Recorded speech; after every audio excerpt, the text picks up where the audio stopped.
네, 메르스에 대한 국민들의 공포가 확산되고 있는데요. 2차 감염자가 속출하고 있는 가운데 3차 감염 가능성은 없을지 우려가 됩니다. 오늘 이 내용 가지고 전 질병관리본부장이셨던 이종구 서울대 의대 글로벌 의학센터장 모시고 추가 환자 발생 가능성, 메르스 괴담의 진실 파헤쳐 보겠습니다. 어서 오십시오. 네, 안녕하세요. 예.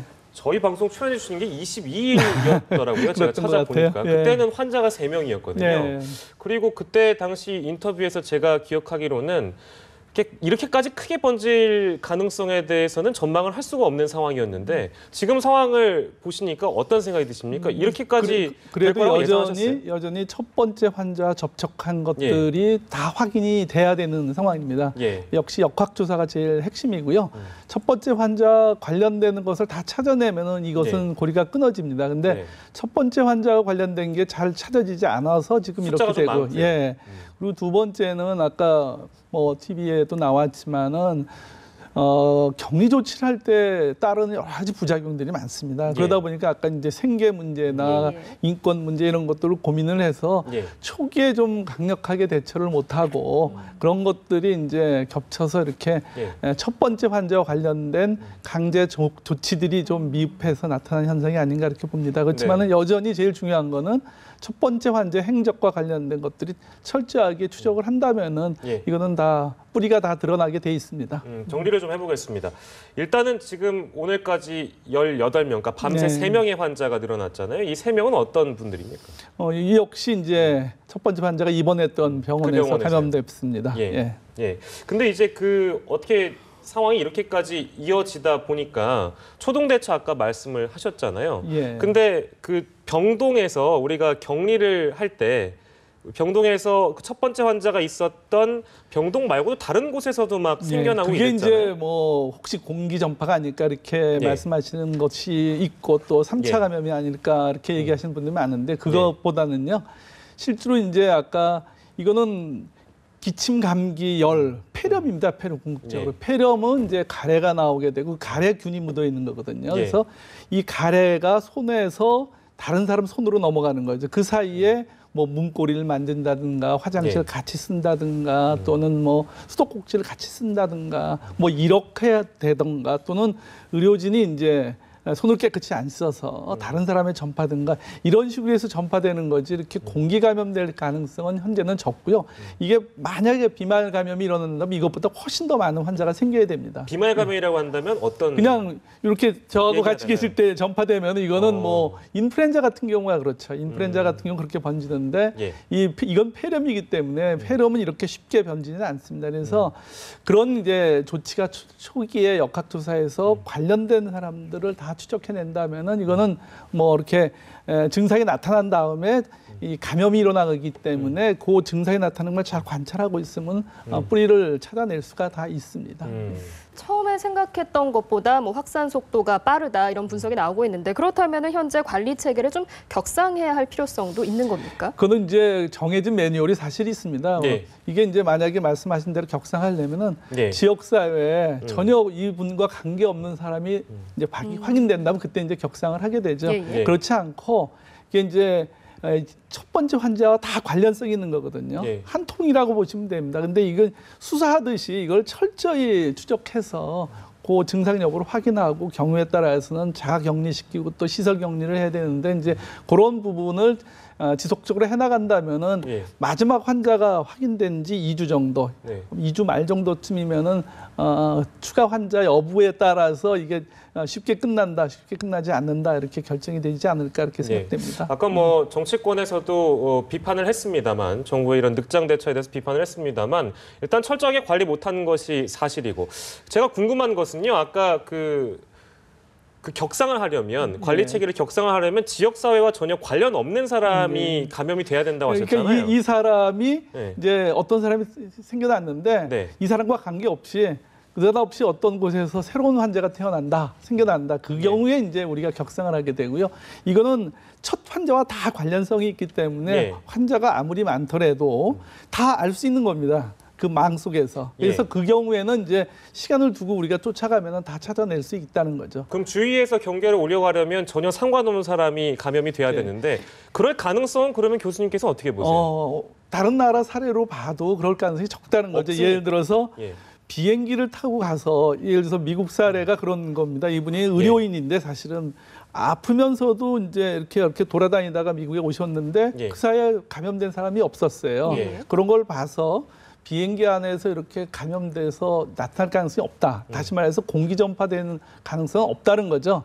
그러니까 지역사회에 전파되려면 전혀 모르는 사람이 우연하게 걸려야 되는데 이제 우연하게 걸리지 않고 계속해서 이게 고리가 연결돼 있다는 거죠. 그래서 그런 것들은 좀 더 강력하게 많은 사람을 동원해서 추적하면 다 찾아질 수 있는 부분이다 이렇게 생각됩니다. 그러니까 지금까지는 어떻게 보면은 첫 환자와 연결고리가 있었는데 이게 없는 거라면 3차 감염을 뜻하게 되는 건가요? 근데 그런 경우가 이제 저희들이 고민을 하게 됩니다. 이게 어디서 왔느냐. 이제 그런데 더 추적해 보면 대부분 다 첫 번째 환자하고 연결고리를 다 갔기 때문에 사실은 저희 정밀하게 조사를 해야 됩니다. 이게 핵심입니다. 이게 쉽지 않을 것 같은데요.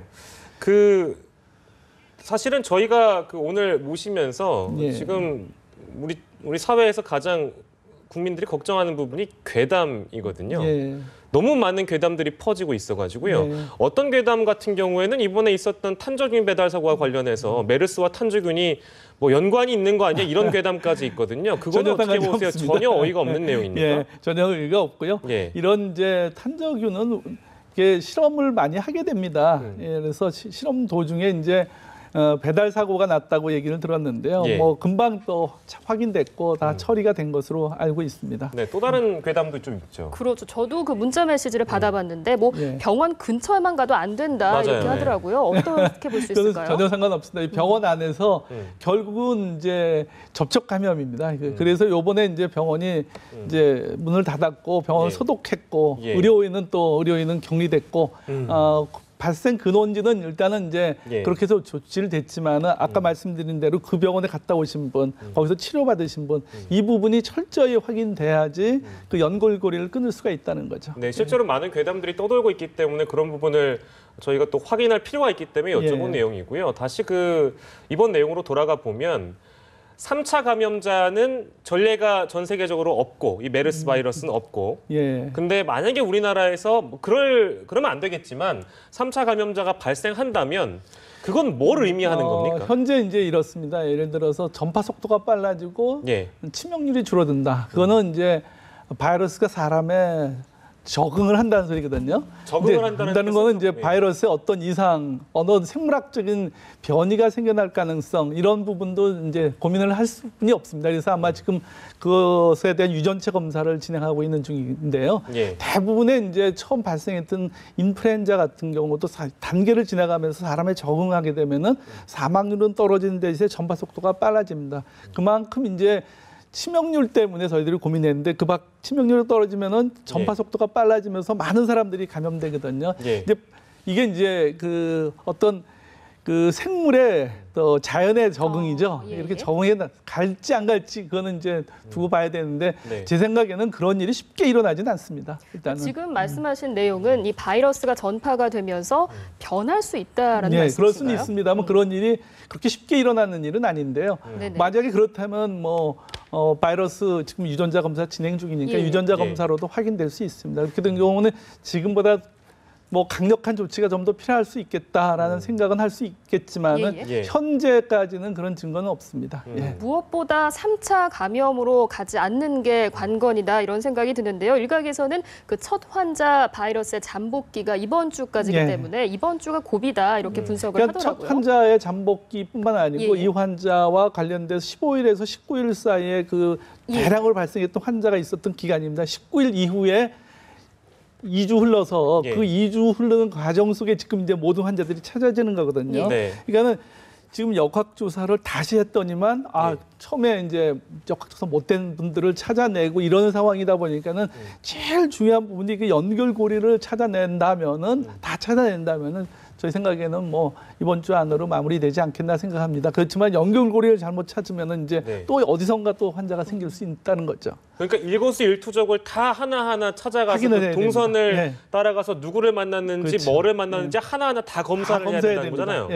근데 이제 열흘이 이제 지났는데 아까도 보건복지부가 발표를 했습니다만 자가 격리 조치 추정치가 682명이라고 한단 네. 말이에요. 근데 이제 격리자 중에서 만약에 2차 감염자로 판명이 나면 아까 말씀하신 그 잠복기가 또 길어지는 거 아니겠어요? 그렇죠. 뭐 거기서 환자가 나오면은 또 거기에 관련된 역학조사를 다시 하게 되는데요. 네. 일단 자가격리를 하더라도 예. 사실은 이제 집안에서 마스크 쓰고 그다음에 똑같은 겁니다. 예를 예. 들어서 화장실도 따로 쓰게 되고 밥도 같이 먹지 말아야 되고 예. 그래야 됩니다. 그리고 바깥에 외출하지 말아야 되는데 이제 이런 일들이 사실 하기가 그렇게 쉽지가 않은 부분들이거든요. 그래서 국민들이 스스로. 예, 스스로 이게 하셔야 됩니다. 이게 당국한테 협조를 해주셔야 됩니다. 지금서부터는 이게 예. 뭐 질병관리본부나 보건복지부 혼자서 할 수 있는 일이 아니고요. 네.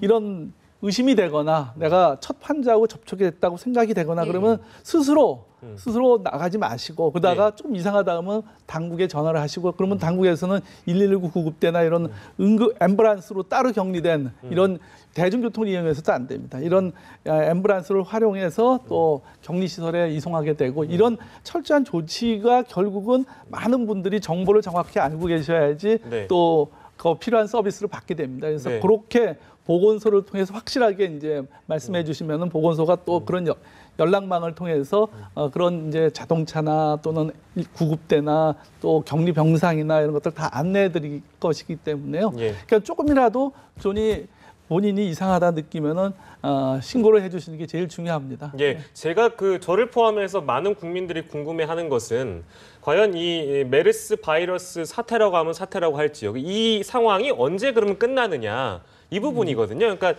뭐 이번 주가 고비다. 그래서 뭐 잠복기가 다 끝나는 모든 2차 감염자를 고려했을 때 장기적으로 봤을 때는 뭐 2주 혹은 한 달 더 걸릴 수도 있겠지만 이게 계속해서 환자가 나오게 되면 언제까지 이게 갈지 모르는 거 아니겠어요? 이제 제가 말씀드렸듯이 이게 이제 원소스가 중동이지 않습니까? 예. 중동의 나타나 유제품이나 이런 데서 이제 소스가 있는데 거기서부터 이제 느닷없이 이제 우리나라로 온 거죠. 소스가 있기 때문에 이 이후라도 계속해서 중동에 올 수가 있습니다. 사실 이제 이것이 끝난다 하더라도. 예. 근데 이제 그런 경우에 대비해서 항상 우리 국민께서 중동 가실 때는 조심하셔야 됩니다. 예. 그리고 네. 갔다 와서도 좀 이상하다 그러면 빨리 신고를 해주시고 어디에 병원에 갈 때 이번처럼 무방비 상태에서 병원도 무방비 상태였거든요. 그러니까 무방비 상태에서 병원이 폭격받은 거나 사실 다름없는 거거든요. 그러니까 그런 일이 벌어지지 않으려면은 사전에 전화를 하고 내가 중동 갔다 왔는데 좀 이상하다. 갔는데 나 진찰 좀 해주십시오. 그럴 때 의료진도 다 이제 마스크하고 구글도 하고 뭐 장갑도 끼고 그래서 철저히 면밀하게 조사를 하고 필요에 따라서는 격리 조치를 하지 않겠습니까? 이제 그렇게 전체 국민들이 같이 예. 합쳐 주셔야지 이 문제가 해결되는 거지 예. 의료계나 또는 뭐 병원 가지고 해결될 수 있는 문제 아닙니다. 이거 그리고 이제 3년 전서부터 이런 일이 틀림없이 이거 병원 감염 때문에 문제가 될 거라고 예측됐는데 예. 좀 더 우리 준비가 좀 덜 된 것 같은 의료계나 의료인이나 국민들도 충분히 이런 예견된 거에 대한 대비가 잘 안 됐다 이렇게 볼 수 있습니다. 말씀을 들어보니까 뭐 모든 국민들이 경각심을 갖고 일상생활에서 조심을 해야 될 것 같은데 뭐 기본적으로 뭐 손을 씻어야 된다 이런 제일 정도는 알고 중요합니다. 있거든요. 아까 말씀드린 예. 이게 손으로 올라가는 예, 거기 예. 때문에 네. 문고리를 잡거나 또 뭐 양치질 때 필요한 물컵을 잡거나 뭐 이래서 옮겨간 거거든요. 그래서 그렇게 외출 갔다 들어오면 반드시 손 씻고 또 감기 몸살 앓거나 이런 사람 당분간은 이제 피하시는 게 좋습니다. 현재는 뭐 3차 감염이 이렇게 일어날 가능성은 없지만은 네. 해외 나가서라도 중동 지역에 가시면 절대 그런 열나는 환자나 이런 걸 가까이 가지 마시고 병문안도 가지 마셔야 됩니다. 예. 알겠습니다. 오늘 말씀 여기까지 듣겠습니다. 지금까지 전 질병관리본부장이셨던 이종구 서울대 의대 글로벌 의학센터장이었습니다. 고맙습니다.